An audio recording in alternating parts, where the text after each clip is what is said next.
आज के इस वीडियो क्लास के माध्यम से हम जानेंगे 10वीं कक्षा संस्कृत के प्रथम पाठ यानी मंगलम के बारे में।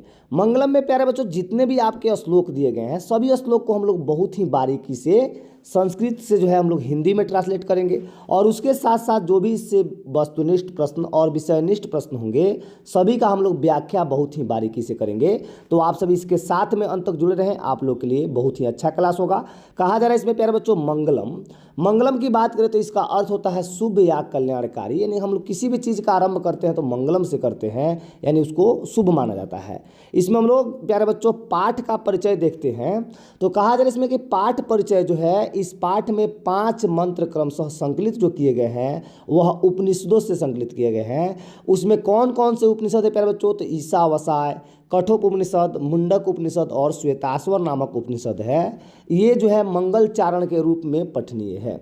कह रहा है कि वैदिक साहित्य में शुद्ध आध्यात्मिक ग्रंथों के रूप में उपनिषदों का महत्व है। प्यारे बच्चों इनमें कहा जा रहा है कि इन्हें पढ़ने से परम सत्य यानी मुख्य शक्ति अर्थात ईश्वर की के प्रति जो है आदर पूर्ण आस्था या विश्वास उत्पन्न होती है। कह रहा है इसमें कि सत्य की खोज की ओर मन का झुकाव होता है तथा आध्यात्मिक खोज का उत्सुकता होती है। इसके बाद में उपनिषद जो है विभिन्न वेदों से जो है संबंध है। कहा जा रहा है उपनिषद का जो अर्थ होता है प्यारे बच्चों वह गुरु के समीप बैठना होता है। वहीं अगर उपनिषदों की संख्या की बात करें प्यारे बच्चों तो उसमें जो है 108 उपनिषद है और आधुनिक उपनिषद की बात की जाए तो 13 उपनिषद है। आप सभी इसको देखिए, बहुत ही आप लोग के लिए इंपॉर्टेंट होगा, इससे बाहर आपके प्रश्न भी नहीं किए जाते हैं। कहा जा रहा है इसमें कि उपनिषदः वैदिक वाङ्मयस्य अंतिम भागे दर्शन शास्त्रस्य परमात्मनः महिमा प्रधानतया गीते तेन परमात्मा जगत व्याप्त अनुस्थितम चास्ति सह एव सर्वेषां तमसः परमं लक्ष्य अस्मिन् पाठे परमात्म परा उपनिषदाम पद्यात्मका पंच मंत्राः संकलिताः सन्ति। यानी इसमें बताया जा रहा है प्यारे बच्चों, इसके अर्थ की बात करें तो उपनिषद वैदिक साहित्य के अंतिम भाग में दार्शनिक सिद्धांत को प्रकट करते हैं। सब जगह श्रेष्ठ पुरुष परमात्मा की महिमा का प्रधान जो है रूप में गायन हुआ है। उसी परमात्मा से सारा संसार परिपूर्ण है, अनुशासित है। कह रहा है इसमें कि सबों की तपस्या का लक्ष्य उसी को प्राप्त करना है, यानी कि जितने भी लोग प्यारे बच्चों तपस्या करते हैं सबको जो है ईश्वर की प्राप्ति ही चाहिए। इस पाठ में उस परमात्मा की प्राप्ति हेतु उपनिषद के 5 मंत्र यानी कि जो श्लोक के रूप में संकलित किए गए हैं। तो आप सब इसको देखिएगा, इसमें कैसे प्रश्न किया जाता है हम लोग सारे चीज़ को बारीकी से देखेंगे, तो आप सब इसमें जुड़े रहें। कहा जा रहा है इसमें कि हिरण्मयेन पात्रेण सत्यस्य अपि हितं मुखम तत्वम पुषण अपावृणु सत्य धर्माय दृष्टे। देखिए बहुत ही शानदार इसमें कहा जा रहा है कि हे प्रभु सत्य का मुख सोने जैसे स्वर्णमय आवरण से ढका हुआ है, यानी सोने जैसे पात्र से प्यारे बच्चों क्या किया है, ढका हुआ है सत्य का मुख। वह तुम सत्य धर्म की प्राप्ति के लिए उस आवरण को क्या करो, हटा दो। ये बहुत आसान है, इसको आप लोग देख लीजिए। आगे जो है प्यारे बच्चों इसका व्याख्या दिया गया है, बहुत शानदार है। कहा जा रहा है कि प्रस्तुत श्लोक जो है ईशावास्य उपनिषद से जो है संकलित तथा मंगलम पाठ से जो है उद्धृत है। इसमें सत्य के विषय में कहा गया है कि संसारिक मोह माया के कारण विद्वान भी उस सत्य की प्राप्ति नहीं कर पाते हैं, क्योंकि संसारिक चौकाचौंध में वह सत्य इस प्रकार ढक जाता है कि मनुष्य जीवन भर अनावश्यक भटकता रहता है। और इसलिए ईश्वर से प्रार्थना की गई है कि हे प्रभु उस माया से मन को हटा दो ताकि परम पिता परमेश्वर की प्राप्ति कर सके। देखिए ऐसे हम लोग जो है इसका व्याख्या किए हुए हैं। आगे हम देखते हैं, इसमें कहा जा रहा है कि अणोर अणियान महतो महियान आत्मस्य जंतो निर्हितो गुहायाम तम क्रतु पश्यति बीत शोको धातु प्रसादात महिमात्मनः। इसमें आपसे प्यारे बच्चों कहा जा रहा है कि मनुष्य के या जंतुओं के हृदय रूपी गुफा में यह विद्यमान जो आत्मा है वह सूक्ष्म से भी सूक्ष्मतम तथा महान से भी महत्तम है। यानी मनुष्य के हृदय रूपी गुफा में जो आत्मा निहित है वह छोटा से भी छोटा और महान से भी महान है। विद्वान शोक रहित होकर उस श्रेष्ठ परमात्मा की यानी कि जो आत्मा है प्यारे बच्चों वह परमात्मा में विलीन है, उस आत्मा को परमात्मा को जो है लोग क्या करते हैं, शोक से अलग होकर जो इसको देखते हैं। आइए हम लोग इसका व्याख्या कर लेते हैं किस प्रकार से है। कहा जा रहा है कि प्रस्तुत श्लोक जो है कठोप उपनिषद से संकलित तथा मंगलम पाठ से उद्धृत है। इसमें आत्मा के स्वरूप तथा निवास के विषय में बताया गया है। विद्वानों का कहना है कि आत्मा मनुष्य के हृदय में सूक्ष्म से भी सूक्ष्म तथा महान से भी महान रूप में विद्यमान है।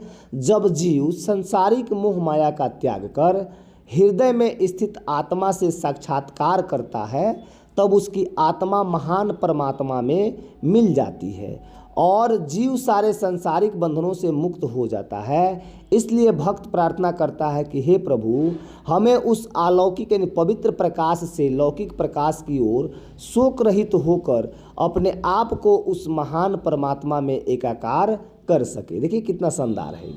आगे इसमें कहा जा रहा है प्यारे बच्चों कि सत्यमेव जयते नानृतम सत्येन पंथा बीततो देवयानः ये न क्रमंत ऋषियो ह्याप्त कामा यत्र तत् सत्यस्य परमम निधानम।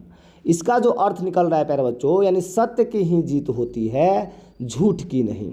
यानी सत्य की ही जीत होती है, झूठ की नहीं। सत्य से ही देवलोक का रास्ता प्राप्त होता है। यानी देवलोक का जो रास्ता है प्यारे बच्चों, वह प्रशस्त होता है सत्य के द्वारा।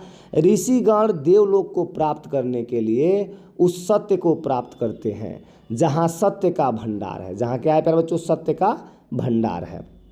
आगे इसमें जो व्याख्या दिया गया है, कहा जा रहा है कि प्रस्तुत श्लोक जो है मुंडक उपनिषद से संकलित तथा मंगलम पाठ से उद्धृत है। इसमें सत्य के महान पर जो है महत्व पर प्रकाश डाला गया है। ऋषियों का संदेश है कि संसार में सत्य की ही जीत होती है, असत्य या झूठ की नहीं। तात्पर्य यह है कि ईश्वर की प्राप्ति सत्य की आराधना से होती है, न कि सांसारिक विषय वासनाओं में, कह रहा है कि डूबे रहने से होती है। संसार माया तथा ईश्वर सत्य है। अतः जीव जब तक उस सत्य मार्ग का अनुसरण नहीं करता है, तब तक वह सांसारिक मोह माया में जकड़ा रहता है। इसलिए प्यारे बच्चों कहा गया इसमें कि सत्य की प्राप्ति के लिए जीव को सांसारिक मोह माया से दूर होने वाला भाव से कर्म करना चाहिए, क्योंकि सिर्फ ईश्वर ही सत्य है, इसके अतिरिक्त सब कुछ असत्य है। इसलिए प्यारे बच्चों इसमें आपका जो व्याख्या दिया गया था बिल्कुल इंपॉर्टेंट है, आप लोग देख लीजिए। आगे इसमें दिया गया है कि यथा नद्यः अस्यन्दमाना समुद्रे अस्तम गच्छन्ति नाम रूपे विहाय तथा विद्वान नाम रूपाद विमुक्तः परात्परम पुरुष उपैति दिव्यम। कहा जा रहा है इसमें प्यारे बच्चों कि जिस प्रकार नदियाँ बहती हुई अपने नाम और रूप को त्याग कर समुद्र में मिल जाती है। नदियाँ जो है प्यारे बच्चों अपने नाम और रूप को त्याग कर बहती हुई कहाँ चली जाती है? समुद्र में मिल जाती है। उसी प्रकार विद्वान अपने नाम और रूप को त्याग कर परम पिता परमेश्वर की प्राप्ति कर लेते हैं। यानी कहने का मतलब है प्यारे बच्चों कि जैसे नदियाँ जो है सतत प्रवाहमान होती है, वैसे ही अगर हम लोग जो है लगातार इसमें परम पिता परमेश्वर की जो है त्याग भावना से अगर उनको जो प्राप्त करना चाहें तो हम लोग प्राप्त कर सकते हैं। फिर इसमें बता दें व्याख्या के लिए जो ये भी जो दिया गया आपका मुंडकोपनिषद से है, इसमें जो है जीव और आत्मा के बीच संबंध का विवेचना जो है किया गया है। कह रहा है ऋषियों का कहना है कि जिस प्रकार बहती हुई नदियाँ समुद्र में मिल जाती है, उसी प्रकार विद्वान ईश्वर के अलौकिक प्रकाश में मिलकर जीव योनि से मुक्त हो जाता है। जीव तभी तक माया जाल में लिपटा रहता है जब तक उसे आत्मा ज्ञान नहीं होती। आत्मज्ञान होते ही जीव जो है मुक्ति पा जाता है। इसे आप लोग जो है इसको देख लीजिएगा। आगे कह रहा है इसमें कि वेदाह मेहतम पुरुषम महांतम आदित्य वर्णम तमसः परस्तात् तमेव विदित्वाति मृत्युमेति नान्य पंथा विद्यते अयनायः। देखिए इसमें प्यारे बच्चों कहा जा रहा है कि मुझे ही महान पुरुष यानी परमात्मा जानो, यानी मैं ही क्या हूँ? परमात्मा हूँ। यानी मुझे ही परमात्मा जानो जो प्रकाश स्वरूप में अंधकार के आगे है। यानी मैं अंधकार से क्या हूँ? आगे हूँ। अतः मुझे क्या जानो? परमात्मा जानो। उसी को जानकर मृत्यु को प्राप्त किया जाता है। यानी मृत्यु को जो है प्राप्त करने के लिए उसी को जाना जाता है। इसके अलावा दूसरा कोई मार्ग नहीं है। अर्थात आत्मज्ञान के बिना मोक्ष की प्राप्ति संभव नहीं है। प्यारे बच्चों आगे इसमें जो व्याख्या दिया गया है उसको हम लोग देख लेते हैं। और इसमें एक प्रस्तुत श्लोक जो है श्वेताश्वर उपनिषद से संकलित तथा मंगलम पाठ से उद्धृत है। इसमें परमपिता परमेश्वर के विषय में कहा गया है, ऋषियों का मानना है कि ईश्वर ही प्रकाश का पुंज है। उन्हीं के भव्य दर्शन से सारा संसार आलोकित होता है। ज्ञानी लोग उस ईश्वर को जानकर सांसारिक भावनाओं वासनाओं से मुक्ति पाते हैं। इसके अलावा दूसरा कोई रास्ता प्यारे बच्चों नहीं है। इस तरह से आप लोगों के ये जो 5 श्लोक थे और उसका व्याख्या इस प्रकार से था। आप लोग इसको बिल्कुल ही 2 बार 3 बार देख कर याद कर लीजिएगा, बिल्कुल आप लोग के लिए इंपॉर्टेंट है, क्योंकि इससे लगभग जो है 5 से जो है 4 या 5 नंबर के प्रश्न इससे किए जाते हैं। इसमें जो है आपके विषयनिष्ठ प्रश्न जो दिए गए हैं, वस्तुनिष्ठ प्रश्न, ऑब्जेक्टिव प्रश्न, इसको हम लोग देखते हैं। कर इसमें कि मंगलम पाठ में कितने मंत्र है, तो सभी को पता है 5 मंत्र। ऑप्शन इसमें जो है घ आपका सही दिया हुआ है। आगे इसमें कह रहा है इसमें कि सत्य का मुख किस पात्र से ढका हुआ है, तो हिरणमयन पात्र से, यानी कि सोने जैसे पात्र से। तो इसमें आपका जो ख नंबर दिया गया है उसको आप लोग देख लीजिएगा, बिल्कुल इंपॉर्टेंट है। कहा जाए इसमें कि सत्यमेव जयते किस उपनिषद से लिया गया है, बहुत ही शानदार प्रश्न है। तो यह जो है प्यारे बच्चों मुंडक उपनिषद से लिया गया है, इसमें ख में दिया है, आप लोग ख नंबर याद करिएगा, बिल्कुल इंपॉर्टेंट है। ऐसे ही प्रश्न आपके किए जाते हैं। फिर कहा जा रहा है इसमें कि हिरणमयन पात्रेण दृष्टय किस उपनिषद से लिया गया है, तो ये ईशावास्य से है, इसमें क याद कर लीजिएगा, बहुत शानदार है, पहला श्लोक है आप लोग का। आगे इसमें कह रहा है कि वेदाह में तम पुरुषम महानतम डॉट डॉट विद्यते अनाया किस उपनिषद से लिया गया है। तो इसमें जो प्यारे बच्चों उपनिषद दिया गया है श्वेताश्वर हो जाएगा, इसमें ग नंबर आप लोग याद करके रखिएगा। ऐसे ही प्रश्न आपके आएंगे, आप लोग इसको देख लीजिएगा। आगे कह रहा है इसमें कि मंगलम पाठ कहाँ से संकलित है, सभी को पता है उपनिषद से लिया गया है। ऑप्शन नंबर ख आप लोग याद कर लीजिएगा, बिल्कुल इंपॉर्टेंट है। आगे आपसे कहा जा रहा है कि अरोर अड़ियान महतोमयान डॉट डॉट जो है किस उपनिषद से लिया गया है, तो इसमें जो है प्यारे बच्चों कठोप उपनिषद, इसको भी याद करिएगा। ऑप्शन नंबर ग आपका राइट आंसर बन जाएगा। फिर हम आगे बढ़ते हैं। इसमें कहा जा रहा है कि महान से महान क्या है, आत्मा है, सभी को पता है आत्मा जो है महान से महान है, क नंबर याद हो जाएगा। आगे कह रहा है कि किसकी विजय होती है, विजय किसकी होती है प्यारे बच्चों, तो सत्य की होती है, सत्य की ही जय होती है। ऑप्शन नंबर क सही हो जाएगा। आगे आपसे कहा जा रहा है कि नदियाँ नाम और रूप को छोड़कर किस में मिल जाती है, समुद्र में। और विद्वान कहाँ चल जाते हैं, तो परमात्मा के पास, अतः क नंबर इसको याद कर लीजिएगा। फिर कह रहा है इसमें कि किसकी जय नहीं होती है, जय किसकी नहीं होती है, तो असत्य या मिथ्या की। ऑप्शन नंबर ख इसमें सही उत्तर बन रहा है, आप लोग इसको देख लीजिएगा। फिर आपसे कहा जा रहा है प्यारे बच्चों कि संपूर्ण संसार किसके द्वारा अनुशासित है, तो यह जो है परमात्मा द्वारा अनुशासित है, आप सभी को पता है। ऑप्शन नंबर ख सही हो जाएगा। देखिए इसमें प्रश्न कर रहा है आपसे, ये आपका वस्तुनिष्ठ प्रश्न है कि नदियाँ क्या छोड़कर समुद्र में मिलती हैं, तो अपने नाम और रूप को छोड़कर समुद्र में मिल जाती है, बहुत शानदार है। आगे का प्रश्न है कि मंगलम पाठ का 5 वाक्यों में परिचय दें। देखिए 5 वाक्यों में परिचय पूछा जा रहा है। कह रहा है कि इस पाठ में 5 मंत्र जो है ईशावास्य, कठोप उपनिषद, मुंडको और श्वेताश्वर नामक उपनिषद से संकलित है। वैदिक साहित्य में शुद्ध आध्यात्मिक ग्रंथों के रूप में उपनिषदों का महत्व है। उन्हें पढ़ने से परमात्मा यानी मुख्य शक्ति अर्थात ईश्वर के प्रति आदरपूर्ण आस्था या विश्वास उत्पन्न होती है। कह रहा है कि सत्य की खोज की ओर मन का झुकाव होता है तथा आध्यात्मिक खोज की उत्सुकता होती है। उपनिषद ग्रंथ विभिन्न वेदों से जो है संबद्ध है। इस तरह से आप लोग इसको जो है दे सकते हैं। आगे कह रहा है कि मंगलम पाठ के आधार पर सत्य का महत्व पर प्रकाश डालना है। कह रहा है इसमें कि सत्य की महत्ता का वर्णन करते हुए महर्षि वेद व्यास कहते हैं कि हमेशा सत्य की ही जीत होती है, झूठ की जीत कभी नहीं होती है।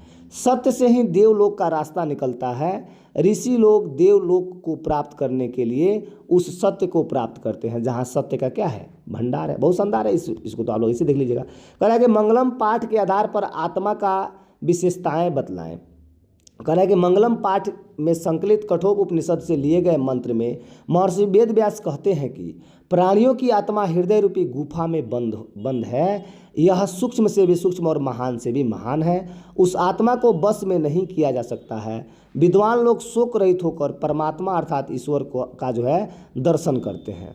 अगला इसमें दिया गया है कि आत्मा का स्वरूप क्या है, पठित पाठ के आधार पर स्पष्ट करें। बहुत शानदार प्रश्न है। कह रहा है कि कठोप उपनिषद में आत्मा के स्वरूप का वर्णन यानी कि अच्छा तरीका से विश्लेषण किया गया है। आत्मा मनुष्य के हृदय रूपी गुफा में अवस्थित है। यह अणु से भी सूक्ष्म यानी कि अणु से भी छोटा और महान से भी महान है। इसका रहस्य समझने वाला सत्य की खोज करता है, वह शोक रहित होकर उस परम सत्य को प्राप्त कर लेता है। इस तरह से आपका दिया हुआ है, आप लोग देख लीजिए। और इसमें कि महान लोग संसार रूपी सागर को कैसे पार करते हैं, तो ये जो आपके श्वेताश्वर उपनिषद में जो है ज्ञानी लोग और अज्ञानी लोगों में अंतर स्पष्ट करते हुए महर्षि वेद व्यास कहते हैं कि ईश्वर ही प्रकाश का पुंज है यानी समूह है। उन्हीं के भव्य दर्शन से सारा संसार आलोकित होता है। ज्ञानी लोग उस ईश्वर को जानकर संसारिक विषय वासनाओं को, मोह माया को और इसमें जो है प्यारे बच्चों मुक्ति उससे पा जाते हैं।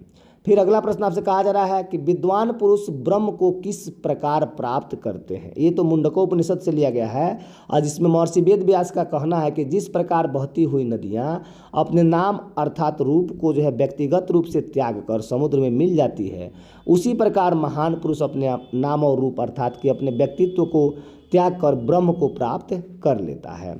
बहुत शानदार है। आगे कह रहा है इसमें कि उपनिषद को आध्यात्मिक ग्रंथ क्यों कहा जाता है। इसमें कह रहा है कि उपनिषद एक आध्यात्मिक ग्रंथ है क्योंकि यह आत्मा और परमात्मा के संबंध के बारे में विस्तृत व्याख्या करता है। परमात्मा जो है संपूर्ण संसार में शांति स्थापित करते हैं। सभी तपस्वियों का परम लक्ष्य परमात्मा को प्राप्त करना ही होता है। बहुत शानदार। आगे बढ़ते इसमें कह रहा है कि उपनिषद का क्या स्वरूप है, पठित पाठ के आधार पर बताना है। तो उपनिषद जो है वैदिक वाङ्मय वैदिक साहित्य का अभिन्न भाग है। इसमें दर्शन शास्त्र के सिद्धांतों का प्रतिपादन किया गया है। सभी जगह परम पुरुष परमात्मा का गुणगान किया गया है। परमात्मा के द्वारा ही यह संसार व्याप्त है, अनुशासित है। सबों की तपस्या का लक्ष्य उसी को प्राप्त करना है।